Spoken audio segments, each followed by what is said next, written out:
Glória a Deus. Não vamos deixar que nada venha parar aquilo que o Senhor quer fazer por meio de nós, né? E através de nós. Abre comigo, em concordância com o que o Fernando disse, abre comigo em Mateus capítulo 6.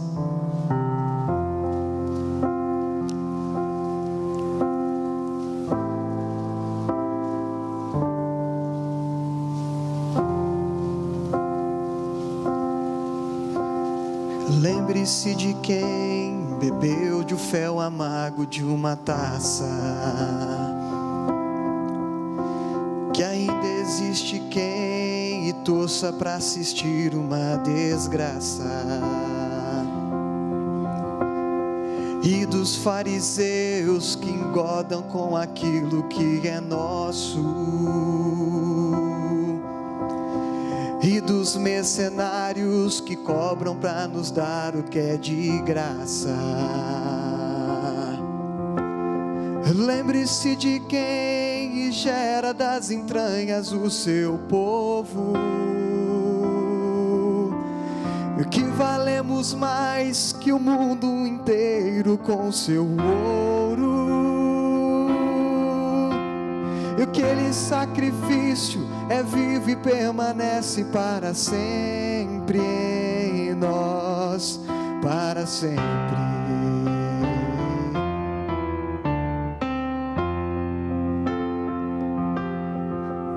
Versículo de número 9. Portanto vós orareis assim: Pai nosso que estais no céu, santificado seja o teu nome. Venha a nós o teu reino, seja feita a tua vontade, tanto na terra como no céu. O pão nosso de cada dia nos dai hoje. Perdoa-nos as nossas dívidas, assim como perdoamos aos nossos devedores. E não nos induza a tentação, mas livrai-nos do mal, porque teu o reino, o poder e a glória para todos sempre. Amém. Versículo 21. Porque aonde estiver o vosso tesouro, aí está também o vosso coração. A candeia do corpo são os olhos, de sorte que se os teus olhos forem bons, todo o seu corpo terá luz. Se porém os teus olhos forem maus, o teu corpo será tenebroso. Se portanto a luz que há em ti, se a luz que há em ti são trevas, quão grandes serão tais trevas? Ninguém pode servir dois senhores, porque ou a um a odiar, ou a um o amar, ou se dedicará a um e desprezará a outro. Não podereis servir a Deus e a Mamon. Por isso vos digo, não andeis ansiosos quanto à vossa vida, pelo que haveis de comer, pelo que haveis de beber, nem quanto o vosso corpo pelo que haveis de vestir. Não é mais a vida do que o mantimento, e o corpo mais do que a vestimenta? Olhai para as aves do céu, que não semeiam, nem cegam, nem ajuntam em celeiros, e vosso Pai Celestial os alimenta. Não tendes vós muito mais valor do que estes? E qual de vós poderá, com todos os seus cuidados, acrescentar um côvado à sua estatura? E quanto ao vestiário, por que andais solícitos? Olhais para os lírios do campo, como eles crescem, não trabalham nem fiam, e vos digo que nem Salomão em toda a sua glória se vestiu como qualquer um deles. Pois se Deus assim veste a erva do campo, que hoje existe e amanhã é lançada no forno, não haverá de vestir muito mais a vós, homens de pequena fé? Não andeis inquietos dizendo: o que comeremos, ou o que beberemos, ou como nos vestiremos? Porque todas essas coisas os gentios procuram. De certo, vosso Pai Celestial bem sabe que vocês necessitam de todas essas coisas. Mas buscai primeiro o reino de Deus e a sua justiça, e todas essas coisas vos serão acrescentadas. Amém? Quantos conhecem essa passagem? Quem joga futebol, antes do futebol tem um Pai Nosso, e dependendo da religião, uma Ave Maria, né? E é falado bem rapidinho para jogar rápido. Pai Nosso, céu, santificado, não, né? Bem, porque tem que ir rapidinho, porque é o jogo, né? E ontem à noite eu estava meditando nesse texto que a gente sabe de cor, e assim como 91, Salmo 91, assim como Salmo 23, assim como Salmo 1, a gente sabe recitar ele de olho fechado, né? Porque nós sabemos de cor. E quando eu estava meditando nesse texto bastante conhecido, o Senhor começou a ministrar algo no meu coração que eu queria compartilhar com vocês. E Jesus, ele faz algo que é modelo. Ele traz um formato. Ele antes vai falar: olha, não sejam como os fariseus, como o próprio Fernando antecedeu, que estão preocupados em sentar nas primeiras cadeiras, que estão preocupados em fazer uma oração em voz alta para que todos escutem aquilo que ele está falando, para que eles sejam galardoados, né? E sejam tidos como santos, como bons, porque fazem uma oração. Não sejais como este. Ele fala assim: vou dar um formatinho aqui para vocês de como proceder, de como agir. Ele vai dizer: portanto, quando vós orais assim: Pai nosso que estais no céu, santificado seja. O primeiro princípio dessa oração, modelo, é: o Pai já não é mais meu, o Pai não é mais exclusivo, porque criança tem muito disso, né? Você pega um brinquedinho, aí você vai pegar para ele, não é meu, né? Você vai querer pegar, deixa eu ver esse brinquedo, não é meu, não vou te dar. E a nossa mentalidade, muitas das vezes, nós pensamos em Deus como meu. Ele é, mas não é só meu, Ele é nosso. Quando nós partimos desse princípio, nós não temos problema nenhum em compartilhar o nosso Pai com todos, e não achamos que somos melhores porque temos um Pai, porque esse Pai, Ele alcança aquele que pela lei é justo e aquele que pela lei é injusto. Ele alcança aqueles que estão todos os dias no culto, como atinge aquele também que não está todos os dias no culto. Atinge aquele que tem uma vida de oração, como atinge também, alcança aqueles que também não têm uma vida de oração. Atinge a todos, porque ele já não é uma coisa que é inacessível, algo que é inacessível, um Deus que está num patamar totalmente inatingível, que nós não podemos ter acesso a Ele. Mas quando nós entramos numa intimidade com Ele, nós não falamos mais que é meu, naquele fato de criança, de é meu e eu não divido com ninguém. Nós não temos dificuldade nenhuma em repartir esse Pai com os outros, que é um Pai amoroso. E o interessante é que logo na sequência fala: santificado seja o teu. Aí eu te pergunto, como é que eu santifico o nome de Deus orando? Como é que eu faço isso? Eu santifico o nome de Deus quando eu faço algo para demonstrar que o nome dele é santificado. Exemplo prático, simples. Eu já contei num estudo aqui, eu quero compartilhar com todos. Um homem, ele era especialista em fazer sistemas de irrigação para lavouras, plantações. E ele fazia numa terra complicada um sistema para que aquela terra gerasse, a plantação fluísse. Então o que ele fazia? Ele criava um sistema de irrigação em volta de toda a propriedade e fazia com que aquele sistema de irrigação fizesse com que a lavoura crescesse, porque precisa de água, né? Precisa ser irrigado para que possa dar fruto. E ele criou um sistema na terra que ele tinha, fez um sistema muito bem elaborado, e de repente os vizinhos vinham e estragava todo o sistema de irrigação que ele fez. Aí ele ia lá, consertava todo o sistema de novo, colocava para funcionar o sistema de irrigação, vinham os vizinhos e faziam a mesma coisa, atrapalhava todo o sistema que ele tinha composto, todo o sistema que ele tinha feito. Ele chegava de novo, reconstruía todo o sistema de volta, e chegava os vizinhos, juntavam, ia lá e acabavam. Até que um dia ele chegou na igreja que ele congregava, pediu uma orientação para os presbíteros da igreja ali, e falou assim: olha, está acontecendo isso, E eu quero que vocês me ajudem com um conselho, com algum direcionamento, porque eu não aguento mais. Eu vou lá, faço tudo bonitinho, deixo tudo pronto, chega alguém, vai lá e estraga tudo que eu fiz. Eu vou lá com muita paciência, reconstruo tudo de novo, aí chega outra pessoa, vai lá de novo e desfaz. E outra, tem um detalhe, eles são os meus vizinhos e eu sei exatamente quem eles são. Os presbíteros se reuniram e foram pedir uma orientação para o Senhor, em relação àquilo. Como é que ele deve proceder, Senhor? Como é que ele deve agir? E depois que o Senhor respondeu para aqueles homens, ele chegou até esse rapaz que fazia o sistema de irrigação e disse assim: olha, o Senhor pediu para que você faça um sistema de irrigação para cada um desses vizinhos que faz isso com você. Aí ele falou: tá bom. Ele chegou no primeiro vizinho, pediu licença, construiu o sistema de irrigação para o primeiro, para o segundo, terceiro, quarto, quinto e assim sucessivamente. E todos agora tinham um sistema de irrigação. E depois ele construiu o dele. E os vizinhos chegaram na casa dele e falaram assim: mas você não sabia que era a gente que atrapalhava? Por que você fez isso?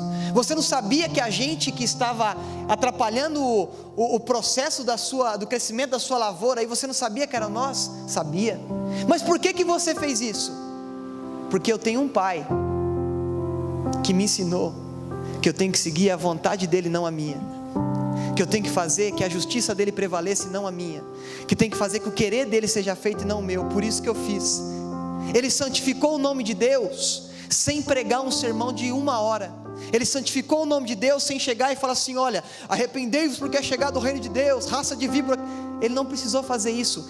Ele fez a vontade do Pai estabelecida para ele, em favor do próximo, e o nome do Senhor foi santificado, porque ele falou assim: eu sou bom e fiz isso para vocês porque eu sou bom. Ele falou: não, eu fiz porque Deus, que é justo, bondoso, fez com que eu fizesse isso para vocês. Quando nós entendemos isso, nós não vamos santificar o nome de Deus apenas por lábios, porque o próprio Jesus vai dizer assim: com os lábios vocês me louvam, mas com o coração não, com as atitudes não. Não adianta eu chegar aqui e ter um ambiente de culto em que eu com os lábios eu glorifico o nome do Senhor, e na primeira oportunidade de santificar o nome dele com as minhas atitudes, eu não faço. Eu estou aqui perdendo tempo precioso de relacionamento com Deus, perdendo tempo, porque quando eu tenho a oportunidade de fazer isso, eu não faço. Eu estou perdendo tempo, porque é hora de nós praticarmos e santificarmos o nome do Senhor, não através de palavras, mas através de atitudes. Como ele disse: a minha mão mirrada, ela vai ser estendida agora. E Jesus curou uma pessoa num dia que não poderia curar, não poderia ter nenhum tipo de trabalho, não poderia ter, não é justo ele fazer isso. É tempo de nós não nos basearmos na justiça do homem, mas na justiça de Deus, porque a justiça do homem é como trapo de imundícia, não tem valor nenhum. Quando eu chegar aqui na segunda-feira e fazer algo no sermão, e eu achar que isso é um ato de justiça, e me vangloriar disso, aí vai me comparar com a justiça de Deus, e vai ser trapo de imundícia. Eu vou estar achando que eu fiz alguma coisa. Eu não fiz nada, porque tudo que eu fizer, como eu já digo sempre, o muito que eu fizer ainda é pouco, por tudo que ele... estava viva a água, é pouco. E como é que eu santifico o nome dele? Com a minha vida, vivendo a vontade dele, não a minha, vivendo o que ele quer e não o que eu quero, porque o que eu quero é fácil de fazer. Se eu disser para vocês o que eu queria hoje, eu queria dormir até 11 horas da manhã, queria, diante de Deus, Deus é minha testemunha, queria dormir até tarde, mas não tem que ser feita a minha vontade. E eu não vim porque eu sou obrigado, não. Eu não vim porque não tinha outra pessoa para pregar no meu lugar, não vim por causa disso. Eu vim porque eu entendo que a vontade dele é muito melhor do que a minha, e a vontade dele tem que ser estabelecida, o querer dele tem que ser feito. Eu não tenho que viver mais pela minha vontade, porque a minha vontade vai me conduzir sempre a uma comodidade. A minha vontade era estar numa cadeira confortável, com os pés esticados, depois de ter tomado um café com leite, um pãozinho com requeijão ou com manteiga, assistindo um esporte espetacular. Se bem que a fase não está muito boa. Aproveitando aqui o adendo, não tem como. Eu falo do Corinthians direto, agora tem que falar de São Paulo, tem que...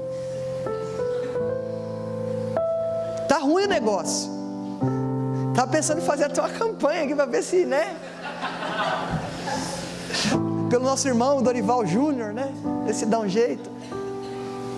A minha vontade, ela não é importante.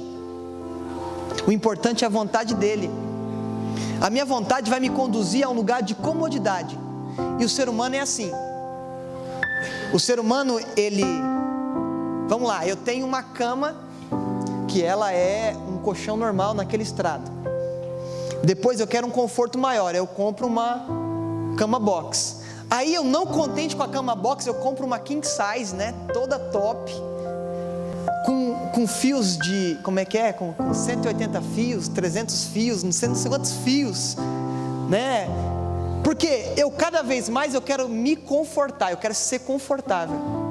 Eu quero estar num lugar em que eu seja totalmente de boa, fique bem.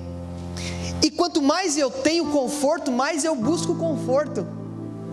Aí Jesus, ele vem dizer que no mundo nós teríamos muito conforto na sua palavra, não foi? Olha, no mundo vocês terão conforto, no mundo vocês terão regalias, onde você determinar, você vai ter conforto de qualquer...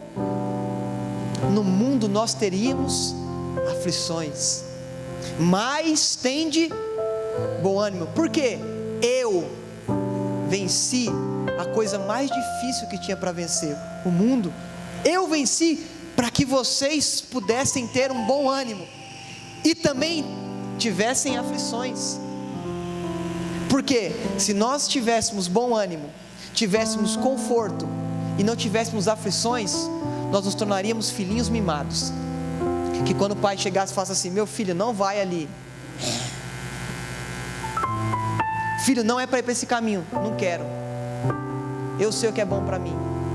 Por isso que a aflição é um balizador.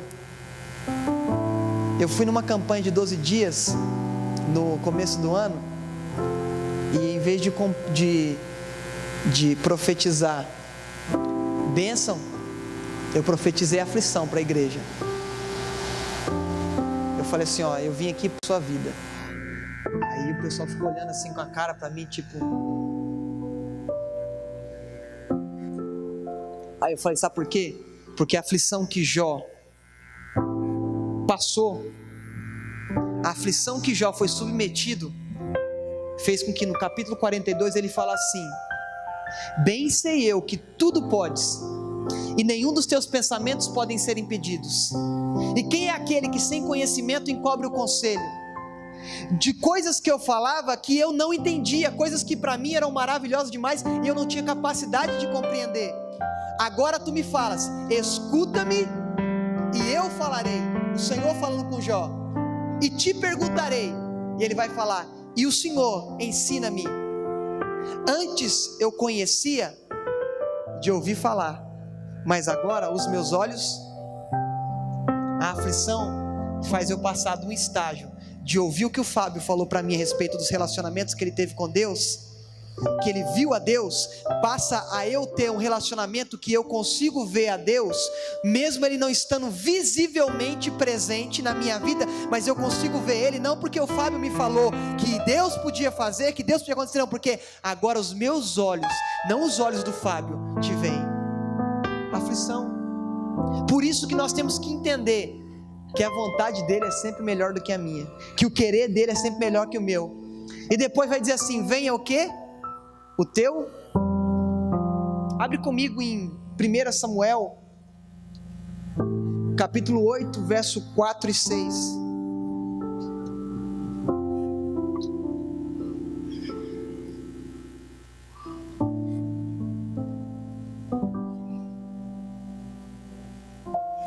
Capítulo 8,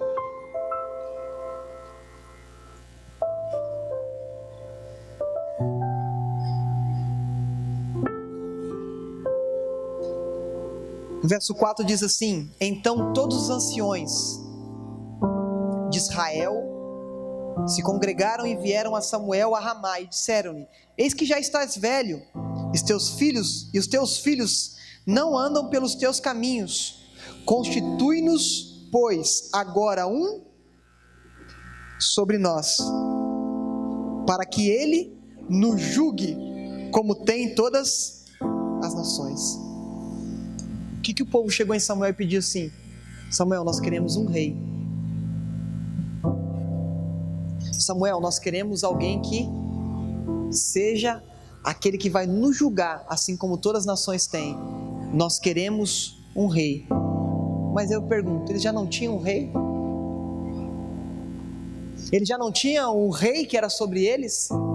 Eles já não tinham alguém que julgava eles? Mas eu queria um rei. Aí Jesus vem e fala assim, quando vocês orarem, fale assim: venha o teu.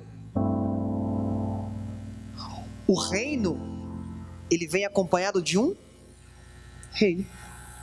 O reino não vem sozinho. O reino veio com o Rei dos Reis e com o Senhor dos Senhores. O que nós fazemos quando nós falamos isso? Nós não estamos fazendo como o povo de Israel, que abriu mão de ser governado pelo Senhor porque queria um rei segundo o coração deles, igual todas as nações tinham. Ele dá a possibilidade de nós falarmos assim: Senhor, nós queremos ser reinados, ser governados pelo Senhor e não mais por mim, não mais por homens. Venha o teu reino e seja feita a tua vontade, assim aqui na terra como nos céus. Um alinhamento daquilo que eu estou vivendo aqui na terra, para que eu não viva mais no formato da terra, mas que eu viva no formato do que Deus quer, seja feito assim na terra como no céu. Eu alinho as duas coisas numa só. Venha, e venha, tem duas coisas aqui. O reino de Deus, ele é presente e ele é futuro. Já parou para pensar nisso? Ele é presente e ele é futuro. Jesus vai dizer assim: o reino de Deus está o reino de Deus está dentro de vós, o reino de Deus está entre vós, o reino de Deus está no meio de vós. E depois ele vai falar assim: vinde benditos do meu Pai, possuí por herança o reino que eu vos preparei. Futuro. Quando eu peço isso, eu estou pedindo para que o Senhor faça no presente, e eu comece a viver no presente, para que quando eu chegar no futuro, eu não fique olhando com estranheza aquilo que Ele vai fazer. Eu começo a viver agora o presente que Ele me deu dentro de mim, de estabelecer o reino dEle dentro de mim, para que depois eu manifeste isso para fora, e pessoas começam a entender o que é o reino de Deus, através da minha vida, através das minhas atitudes. Porque quando eu falo que venha o teu reino, uma das poucas nações que ainda tem um rei, que na verdade não é um rei, é uma rainha, é o Reino Unido. Irlanda, Escócia, Inglaterra estão unidos ali, e eles têm uma rainha. E o que acontece? Quando eu estou debaixo de um reino, eu sou súdito do rei. Se o rei chegar e falar assim: a partir de hoje você é real, aí ele falou assim: não posso fazer. Aí o que acontece? De repente toca o telefone celular dele, uma das pastoras da igreja que ele está ali, ligou para ele assim: ô Cristiano, falei o nome do santo, ó. O Gino até fez assim, ó. Contei o santo. Aí falou assim: ó, estou pensando em fazer uma festa para ela e convidar todas as irmãs. Como é que a gente faz? Ele falou: como é que a gente faz? Eu não tenho real no bolso, como é que eu vou fazer? O que eu vou fazer? Aí ela falou assim: não, eu estou pensando em que cada irmã traz um pratinho. Quando ele chegou na igreja com a esposa, tinha 500 mulheres, a igreja toda enfeitada. A festa que ela queria, ela teve. Naquele dia, para resumir, ela teve 4 festas de aniversário num dia. Eu não posso ser miserável. Eu não tenho recurso. Não tenho, eu posso não ter o recurso, mas eu tenho o Deus que faz caminhos acontecer.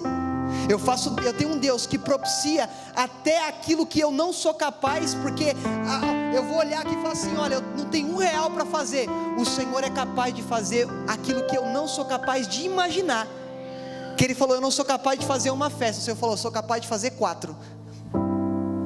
Sabe por quê? Porque nós não estamos servindo a um Deus que não pode, nós estamos servindo a um Deus que pode, e eu não posso mudar quem eu sou nele, porque eu estou passando por alguma dificuldade. A enfermidade que eu estou passando não sou eu, o problema financeiro que eu estou passando não sou eu, as coisas que eu vou atravessar não sou eu,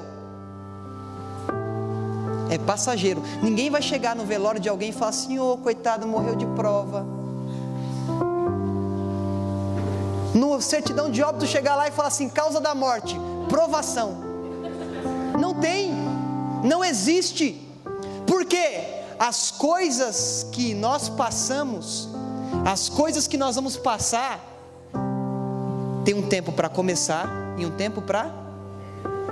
A leve e momentânea tribulação não pode se comparar com a glória leve, e eu estou achando que é pesada, momentânea, eu estou achando que é eterno.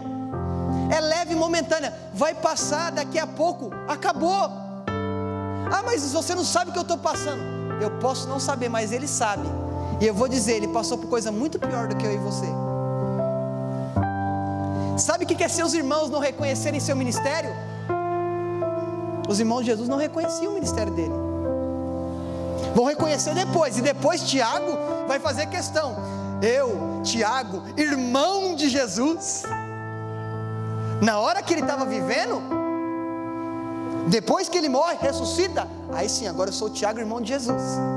Sabe o que ele não poder fazer milagre na sua terra, porque ele foi impedido pelo povo daquela região? Sabe o que ele dizia assim: os profetas não têm honra na sua casa? Sabe o que é isso? Ele era o Filho de Deus, encarnado, passou por tudo isso. E eu, no primeiro olhar torto, eu falo assim: ah, não quero mais servir a Deus, não quero deixar que Ele governe a minha vida. Por quê? Porque deu errado? Vai dar errado mesmo, vai ficar ruim mesmo, e vai ficar cada vez pior, porque a cada dia que passa, o amor de muitos vai esfriar cada vez mais. Coloca uma água para ferver no fogo, se você não passar o café rápido, você vai tomar café frio, porque a água esfria. É a mesma forma, se você não aproveitar para viver o amor de Deus hoje, vai cada vez esfriando mais, vai ficando cada vez mais difícil de você vivenciar. Não que o amor dele acaba, mas o seu amor esfria, se você não tiver um relacionamento com Ele. Você vai olhar para o lado e vai ver: não, mas o justo está prosperando, eu não estou prosperando. Ah, mas fulano está crescendo, eu não estou crescendo. Ah, mas ciclano está fazendo isso, eu não estou fazendo. Deus não te chamou para olhar na horizontal, Deus te chamou para olhar na vertical, olhar para Ele. Eleva os meus olhos para os montes, de onde virá o meu socorro? O meu socorro vem do Senhor que criou os céus e a terra, não vem do homem, porque o homem vai falar assim: foi eu que fiz, foi eu que te dei. Mas quando eu elevo os meus olhos para os montes, eu vejo que o socorro não vem de mim, vem dele. E Ele vai dizer assim: o pão nosso de cada dia, o maná, a porção que eu preciso diária, Ele vai nos dar hoje, amanhã, depois de amanhã, depois de amanhã, da manhã, se eu estiver vivo ainda, Ele vai dar, não sou eu que tenho. Aí Ele vai dizer assim: e perdoa, assim como nós perdoamos. O original desse texto diz assim: perdoa, vírgula, se eu perdoo. Perdoa, vírgula, se eu perdoo. Eu não posso pedir uma coisa que eu não sou capaz de fazer. Perdoa, assim como... Quem estava falando isso? Era eu? Jesus. Porque Ele levou sobre si todas as nossas dores, todas as nossas enfermidades. O castigo que nos traz a paz estava sobre Ele, e sobre as suas pisaduras nós somos sarados. Ele falou assim: perdoa como eu perdoo. Perdoa se eu perdoo. Eu não posso querer que Deus me perdoe se eu não perdoei meu próximo. Como é que eu quero isso? Eu não sou capaz de fazer o que eu estou pedindo. Como é que eu vou pedir? Perdoa se eu perdoar, o Senhor me perdoa, Senhor. Já pensou a gravidade do que eu estou pedindo para Deus? Senhor, eu só quero ser perdoado se eu for capaz de perdoar. Se eu não for capaz de perdoar, eu não quero ser perdoado. No preto e no branco é isso. E depois Ele vai dizer assim: e não nos deixei cair em tentação, mas livra-nos. Agora eu queria fazer uma pequena observação aqui. Qual que é a parte que é mais tatuada do Pai Nosso nos corpos? Livra-nos.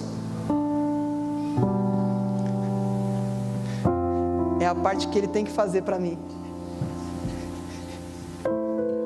Eu não faço Pai Nosso.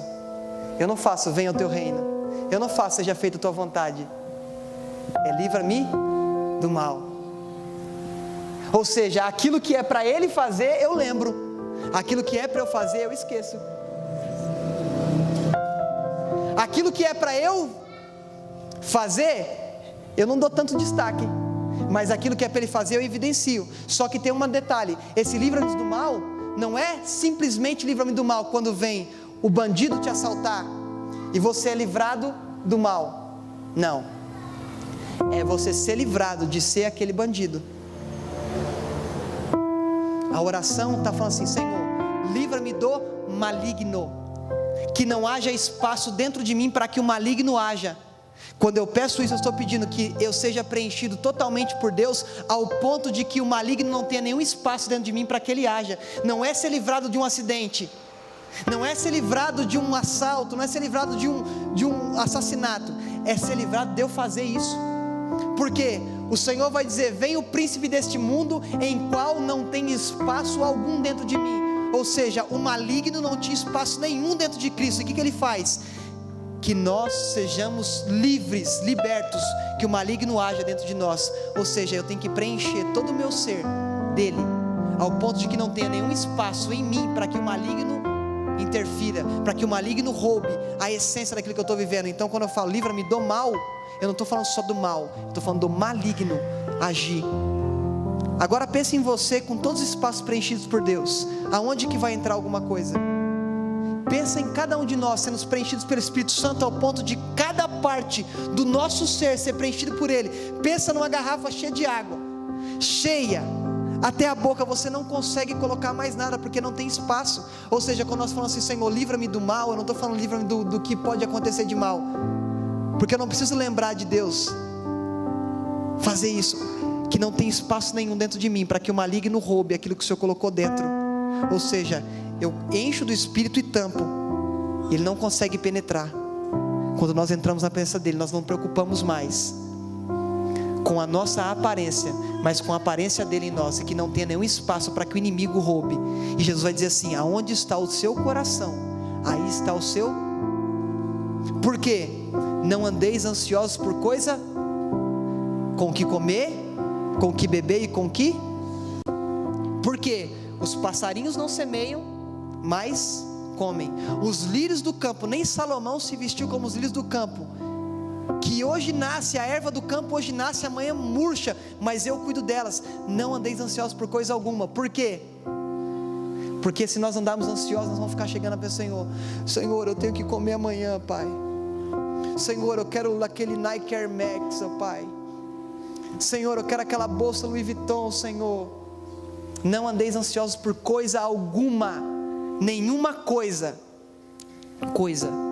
mas buscai primeiro o reino de Deus e a sua justiça, e todas estas coisas vos serão acrescentadas. Não é todas as demais coisas, é todas estas coisas. Você volta para o versículo que está em cima: o que comer, o que beber e o que vestir vos serão acrescentadas. Porque o passarinho não trabalha para comer o que ele comeu, mas eu dou para ele.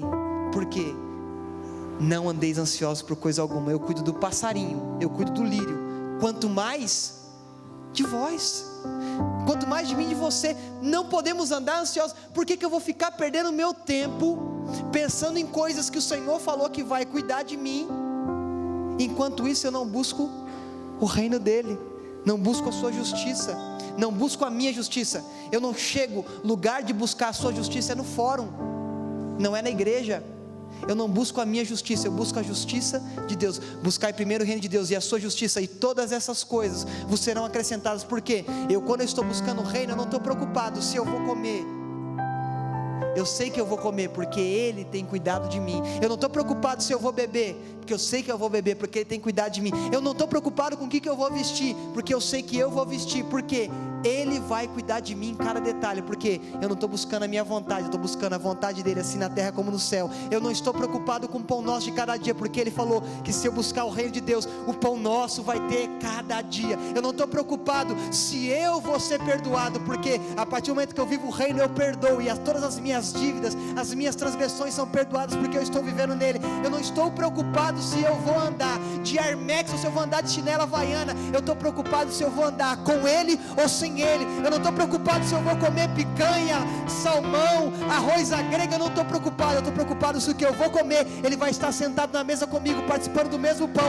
Eu não estou preocupado se eu tenho um pão, eu estou preocupado se eu vou ter vontade de repartir esse pão com quem não tem nenhum. Eu dou metade para o céu, se outra metade é para mim, porque eu aprendi que o princípio do reino não é o meu pão, é o pão nosso. Eu aprendi que o princípio do reino não é o meu pai, é o pai nosso. Eu aprendi que o princípio do reino não é para ficar ansioso por coisa alguma, é para eu ter expectativa nele e falar assim: olha, eu não estou preocupado com o que eu vou comer amanhã, eu sei que eu vou comer amanhã, e o principal, ele vai estar sentado na mesa comigo todos os dias. Eu não estou preocupado se alguém olhou torto para mim, porque eu sei que o perdão dele me alcançou e vai alcançar o meu próximo.